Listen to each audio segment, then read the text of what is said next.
Welcome to the Women Who Code podcast. My name is Natalia Daies. I'm the Senior Director of Communications and Marketing at Women Who Code. And today we're talking to Arlan Hamilton. Arlan founded Backstage Capital in 2015 to invest in founders who are people of color, women, and/or LGBTQ. Since its founding, Backstage has raised nearly $30 million and invested in 200 startups led by underestimated founders. Arlan is also the founder of HireRunner.co, a startup that connects outstanding employee talent with inclusive companies. Arlan published her book, It's About Damn Time, in 2020, detailing her journey from homelessness to venture capital trailblazer. Arlan also hosts the popular podcast Your First Million, and in 2018 was the first non-celebrity Black woman to grace the cover of Fast Company magazine. Arlan's latest book, Your First Million, Why You Don't Have to Be Born into a Legacy of Wealth to Leave One Behind, is available to order right now. Welcome to the Women Who Code podcast, Arlan. Thank you so much for having me. We're excited. So we're going to dive right in. We're excited to learn about your background and just listen to your wisdom and your guidance around venture capital and tech and all of the things. So if we can just get started by you giving a little information about your background. You've had many diverse experiences in your career, and your background differs greatly from what you do today. So can you just talk about your journey? Sure. So, well, I've had lots of lives, I think. I was raised in Dallas and was a good student, didn't go to college, although I was accepted into some, kind of had a upbringing where we didn't have a lot of money, so I was just worried about leaving town. And so I started doing data entry for a bank. And while I was like doing the night shift one night, and I listened to this song by these musicians in Norway called Golden Boy. And I fell in love with their music. They were just kind of cute band, I fell in love with their music. Pop punk is what it was called. And one thing led to another. And at 20 years old, I got in touch with them and ended up being their tour manager. And I had wanted to be a tour manager for a musician since I saw Janet Jackson perform live when I was 13. Right. So I was in the front row after getting a ticket from who was then her husband. It's a whole story. I talk about it in It's About Damn Time. I talk about it in Your First Million book, both of them, because it was such a transformative time for me. And I had just said since I was 13, I wanted to go on tour. And so I started working with this band, super, super indie, taught myself how to book shows, and then I became the tour manager and we went on the road, and that kind of gave me the bug of like, okay, I want to do this for a living. So it took a long time, it took years to make it happen, but I ended up working for like Jason Derulo and Tony Braxton, different people of that kind of arena level status. And actually just recently saw Jason Derulo at a Mavericks game about a few days ago, and I was able to say, so like I used to be your production coordinator 10 years ago, and now I was in the front row with him, so it was really cool. So I did tour stuff for a while. It was a lot of fun, but definitely kind of you had to get your next gig while you were still on the road. So that was like a really unique path. And I wanted to be like a very successful tour manager. But while I was on the road, I started learning about startups because all the people I would work for would have these different meetings about, okay, are they going to invest in this startup? And I'm like, what's a startup? So I started doing more research and I realized, oh, okay, I follow the money. I was like, okay, that's why they're interested. Let me eavesdrop as much as I can. So I just kind of listened in to them and to their managers. And that's when I learned what startups were. And so I decided I want to start my own because I've always been an entrepreneur. I want to start my own company and I want to raise money for it from venture capitalists because I've learned about what that means. So I started doing all this research so I could have conversations with investors because I was like, of course I can do this. And that's when I learned that less than 10% of all venture funding goes to women, people of color, and LGBTQ founders, of which I'm all three, in a country where straight white men make up about 30% of the population. And I thought that was like in 2013. And I was like, that is so interesting I mean, what does that mean for me? And what does that mean for my peers? And, so I went on this like journey, and ultimately I decided I'm going to not try to raise money for my company. I'm going to try to raise money for a fund that invests in us. And that started my journey, my path. That's awesome. So I think being on the road and doing production probably brings out a sort of grit in you, um, Mhm. or kind of probably nurtures a sort of grit in you. And you really committed to your dream of helping others. What would you say was the specific drive behind that? To be, I mean, you've named the challenges that you would face trying to go into VC funding and that kind of thing. What was the drive that really brought you to want to pursue that dream? And how do you find the motivation to keep going when things get hard? Both of the same answer. The drive and the current motivation are the success stories I see in other people based on the work that I do. At first, it was a thesis. I thought we've done so much with so little. What would happen if we had more? And that was just my driving force.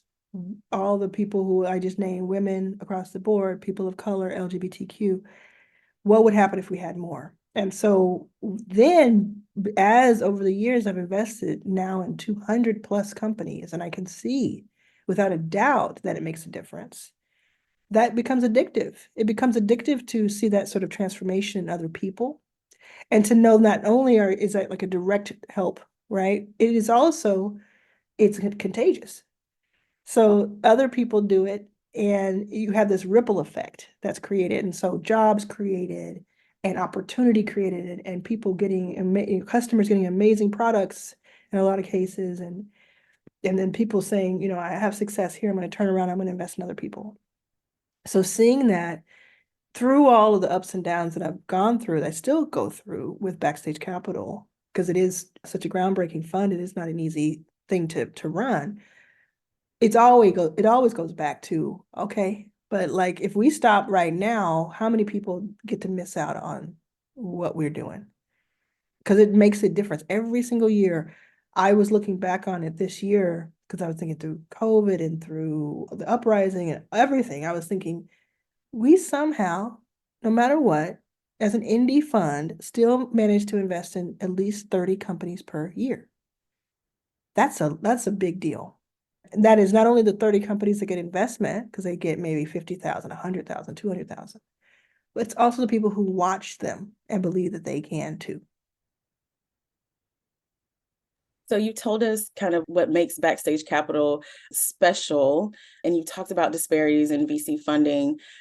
What do you think can be done for founders that are listening, for people who are thinking about doing pitches, all these kinds of things? What can be done to overcome those challenges and those disparities to see themselves be successful when looking for funding and things like that? There's a couple things. I'll say my favorite part second, but mainly just knowing. If you know, it's kind of a bummer to know the statistics, but if you know that, you have the information, you kind of have an upper hand. And not to chase money for the sake of chasing money. So it's kind of intertwined with the second thing I'm going to say. Don't chase money just to chase money and say any money is good. And I'm going to I'm going to make sure that it doesn't matter what that person says to me, how out of pocket they are. What you want to work with people, especially with investors who for years you can tolerate, for years you want to thrive with.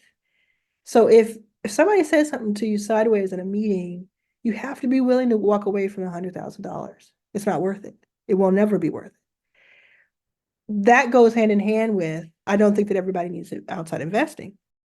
And even if you do end up needing investing, try to wait for a little bit while you build your company's value so that when you do take on an outside investing, you're selling it for less of the valuation. So you have more equity left over, more ownership left over. That's what I talk about a lot in Your First Million, is that ownership of assets, of your finances, of IP, etc. You want to have as much ownership as possible. So I think going into, like when I go and I negotiate deals, I have raised nearly $30 million, but I've also generated millions of dollars in revenue for my various companies. So when I go in to have meetings and negotiate, first of all, when you negotiate, it's just like, asking for capital. When you negotiate, you want to make sure that both people or both sides get to win. And then the other piece is you have to be willing to walk away You have to be willing to walk away.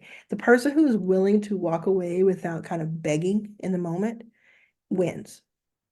They win because no matter what happens, they're okay. So I say stay hungry, not thirsty. Don't be thirsty in there, but be passionate and be hungry in there. I love that. Um, I listened to you do an interview. I don't know how long ago you did this interview, but you talk a lot about being underestimated and still coming out on top. Will you say a little bit about that? Yes, so my first book that came out in 2020 is called It's About Damn Time, How to Turn Being Underestimated into Your Greatest Asset, essentially.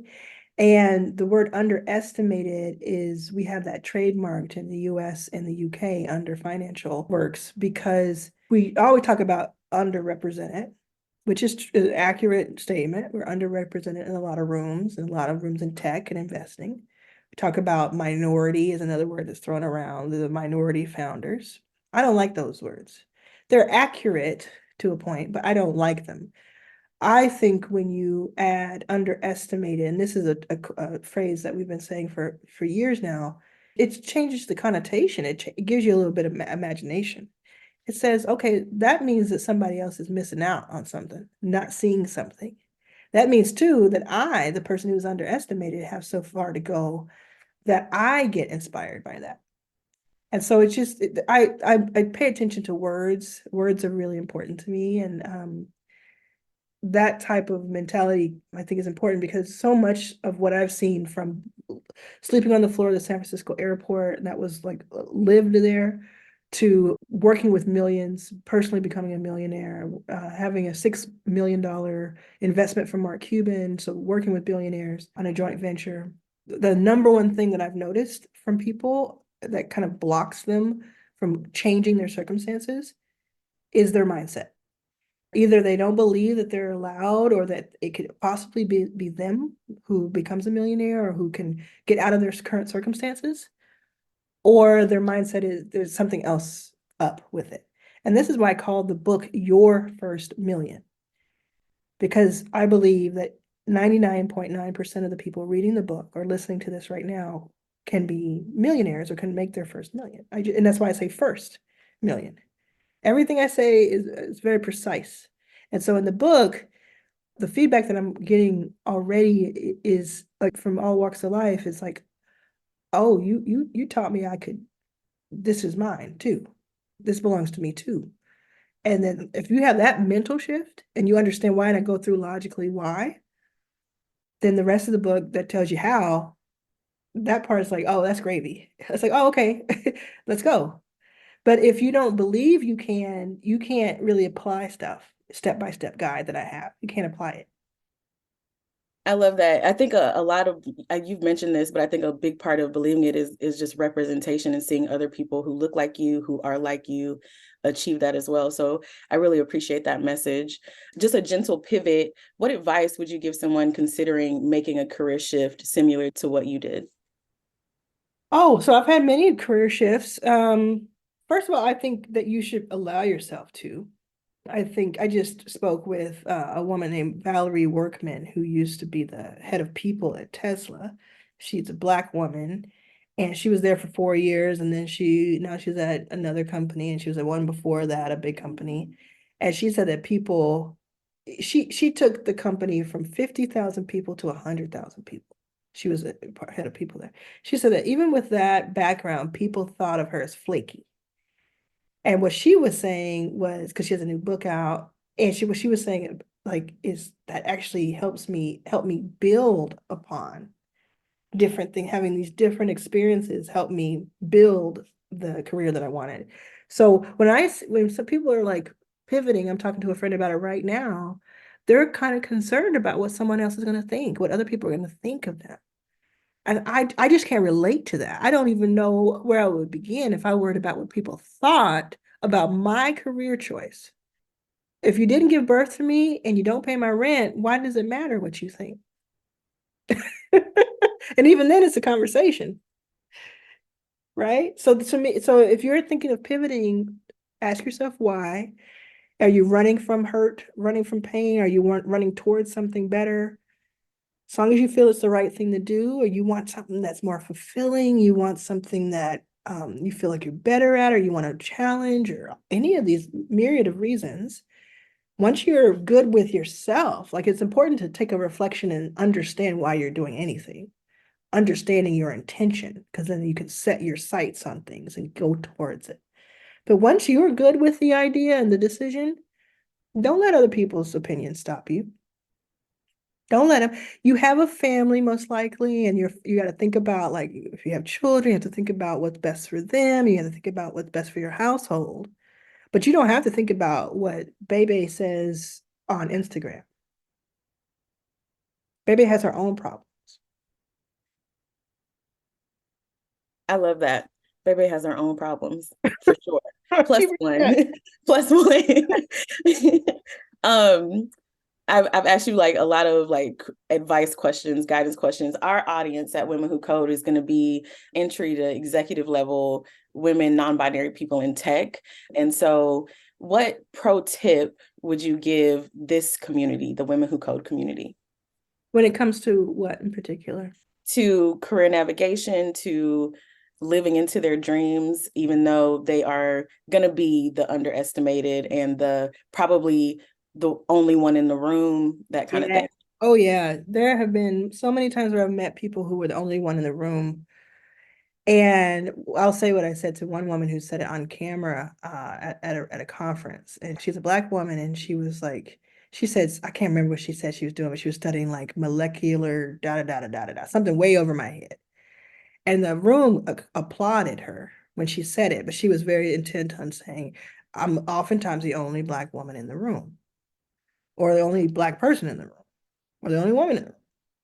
And I said to her, you heard how this audience applauded you when you even said what you're doing, how proud this room is for you. So when you're in those rooms alone, quote unquote, take us with you. Take us with you mentally, because so many people are rooting for you. And then I said, you are rare in the room, and a rare jewel gets a lot of attention. So when you graduate, she was in school, when you graduate, you'll be so rare that you'll get a lot of attention. You'll be someone who is sought after. And so they can think of, you can pivot in your mind the circumstances. That's what I do. I just repurpose circumstances. Things that are negative, I have to, and it's a little bit of like a pie in the sky, but sometimes you have to do that for yourself. Another thing I say is, I think it's like loosening the pickle jar. I ever try to open a jar of pickles, which now I want some pickles. Um, you loosen the pickle jar for somebody else. So a lot of times we are in rooms where we're asking for things or that we deserve, but we're not getting them. If we had the courage even to ask, we're not getting them. And it can feel very defeating to walk away from that and not get that. But when I started thinking about, what if I loosened the pickle jar for the next woman? What if I made it slightly easier for the next woman in my same circumstances, but the same people or some other circumstance, by my representation, by something I did to shake things up? That is enough. That's incredible. That's enough. So that's another piece that you can take with you. So take it with you for you. Yes, walk into those rooms, try to shake those rooms up. And then even if you don't get your way, I I guarantee you in some way you shifted the universe in some way. Thank you. That's awesome. My last question for you, for our audience, they have to go get About Damn Time, but you're releasing your first million. And so you've mentioned it a couple of times, but please tell us about your first million, and then tell us how people can connect with you, reach you across email, LinkedIn, however. Yeah, so I wrote It's About Damn Time. It came out in 2020, and the heart of things going on in the world, and really helped inspire a lot of people. And so I wanted to have, that was a much of a memoir, inspirational. And then I wanted to put something out in the world that was kind of a guidebook for entrepreneurs or those who are aspiring to be. And I don't think you have to have a company to be an entrepreneur. I think you can be an entrepreneur within a company.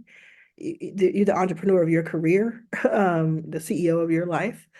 And so I wanted to give this guide of what, like my thesis used to be, and it still is, we've done so much with so little as underestimated people. What would happen if we had more? And that's why I built Backstage Capital. And that's played out. You can see that it was right.